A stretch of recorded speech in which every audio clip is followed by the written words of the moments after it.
The Prince of Darkness has taken his final bow. Ozzy Osbourne is gone, but what he left behind, that will echo through generations. Ozzy Osbourne, the legendary frontman of Black Sabbath, the man who helped shape the very sound of heavy metal, has died at the age of 76. His family released a heartbreaking statement just hours ago saying he passed peacefully, surrounded by love.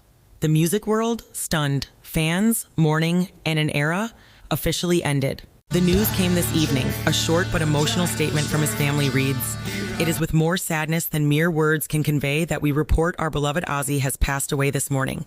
He was with his family and surrounded by love. We ask everyone to respect our family's privacy at this time. A respectful farewell for a man who gave everything to the stage and to us." Just 2 weeks ago, Ozzy stood on stage in Birmingham, his hometown, for Black Sabbath's farewell gig. It was more than a concert. It was a full circle moment. From the pubs of Birmingham to the global metal stage, Ozzy came home one last time. In a 2017 BBC interview, Ozzy reflected, "It felt right to end it where it all began 49 years ago." He compared the journey to being rolled down the biggest mountain ever and somehow still coming out the other side. Ozzy never imagined he'd live the life he did. He once said, "I came from the low end of town and ended up in a room with Elizabeth Taylor. From a kid watching her on TV with his dad to sitting beside her in 2003 as a global rock icon. That's not just fame, that's destiny." Black Sabbath weren't just a band, they were the birth of heavy metal. But Ozzy, he never let it get to his head. Fans would approach him saying, "You inspired us to start a band?" And he'd humbly reply, "I was just trying to survive." In that same interview, Ozzy said something raw and honest: "If the audience ain't there, you ain't got a gig."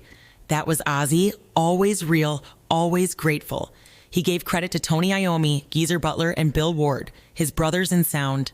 He remembered playing at the Crown Pub in Birmingham thinking, "A couple of years of jamming and beer, that's it." But the universe had other plans. It handed him a microphone and the world listened. Ozzy Osbourne didn't just sing metal, he was metal, unfiltered, unapologetic, unforgettable. And while the man is gone, the echo of his voice, the distortion of that first Sabbath riff, and the legend of the Prince of Darkness will never fade. Rest in peace, Ozzy. You gave the world a voice when it didn't even know it needed one. If Ozzy's music ever touched your soul or gave you goosebumps, drop, comment, and like this video. Subscribe for more tributes to music legends, and always remember, legends never die, they just turn up the volume.